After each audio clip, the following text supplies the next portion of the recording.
দাদা প্রচার একদম শেষ পর্যন্ত আর 18 দিন বাকি ভোটের, কি বুঝছেন?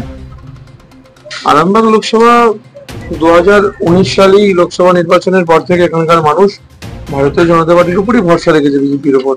আর এবার তো লোকসভা নির্বাচনে একমাত্র পার্টি বিজেপি, যাকেই শুধুমাত্র আরামবাগ লোকসভার মানুষ চায়। এটা আপনারা দীর্ঘদিন ধরে দেখে আসছেন এবং প্রচারে কাতারে কাতারে লোক, সাধারণ মানুষ আমাদেরকে আশীর্বাদ করছে, মোদীজিকে আশীর্বাদ করছেন, আমাদের প্রার্থী অরূপ কান্তি দিগারকে আশীর্বাদ করছে। প্রতিদ্বন্দ্বী হিসাবে কাকে দেখছেন, বাম না তৃণমূল?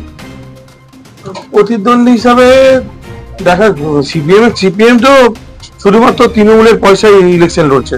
সিপিএম তৃণমূলকে একসঙ্গে ধরুন না, আলাদা আলাদা হচ্ছেন কেন?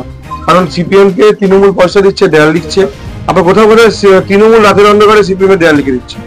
তো তখন জানেন তো ইন্ডি জোট হয়েছে, তো সেখানে দুটো দল আলাদা কি করে হলো? ওরা একসঙ্গেই আছে।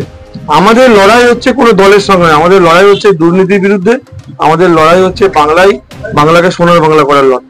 সেখানে যে অশুভ শক্তি বাংলাকে শেষ করছে, সেই অশুভ শক্তির বিরুদ্ধে লড়াই।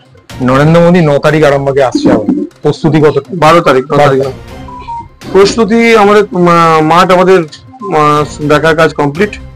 এবার পুরো টিম যখন আসবে, এসে কাজ শুরু হবে। আমরা সবাই আরামবাগবাসী সবাই আমরা অধীর আগ্রহে অপেক্ষা করছি এবং আমরা সবাই গর্বিত যে মাননীয় মোদীজি আমাদের এখানে সভা করতে আসছেন এবং ওনার পদধূলি পুরসুরা বিধানসভা আরামবাগ লোকসভার মাটিতে দ্বিতীয়বার পড়বে। আমরা সবাই গর্বিত এবং উৎসাহের সঙ্গে আছি। দাদা মানুষের কাছে যাচ্ছেন, কোন কোন ইস্যুগুলো নিয়ে মানুষের কাছে যাচ্ছে? ইস্যু এজেন্ডার তো আমাদের শেষ নেই, কত ইস্যু বলবো। মূল ইস্যু হচ্ছে এই পশ্চিমবঙ্গকে দুর্নীতি মুক্ত পশ্চিমবঙ্গ করা আর প্রত্যেকটা মানুষের অধিকার ফিরিয়ে দেওয়া, যেটা অধিকারকে কেড়ে নিয়েছে তৃণমূল কংগ্রেস, আর মহিলাদের সুরক্ষিত রাখা।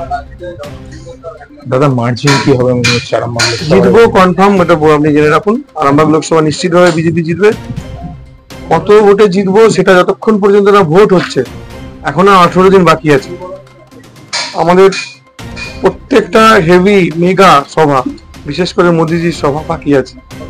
গ্রাউন্ড স্তরে পুরো উচ্চ স্রোতে কারেন্টের মতো বইছে। তো এই ভোটটা, যে ভোটটা গত লোকসভা নির্বাচনে মানুষ বিজেপিকে দিয়েছিল, বিধানসভাতে দিয়েছিল, এইবারে পরিমাণটা আরো অনেক বাড়বে। আরামবাগ লোকসভায় দাদা তৃণমূলও কিন্তু পাখির চোখ করেছে, মুখ্যমন্ত্রী আবারও আসছেন সামনের সপ্তাহে আরামবাগ লোকসভা, শুধুমাত্র তারপরে আবার অভিষেক বন্দ্যোপাধ্যায়। কি মনে হচ্ছে যেন সবকিছু ছেড়ে কেন বারবার আরামবাগ লোকসভার পেছনে ছুটে আসা? না, বারবার এরকম নয় বিষয়। মমতা ব্যানার্জি, অভিষেক ব্যানার্জি প্রত্যেক লোকসভাতেই দুজনে যাচ্ছে, যেখানে ভোট আছে।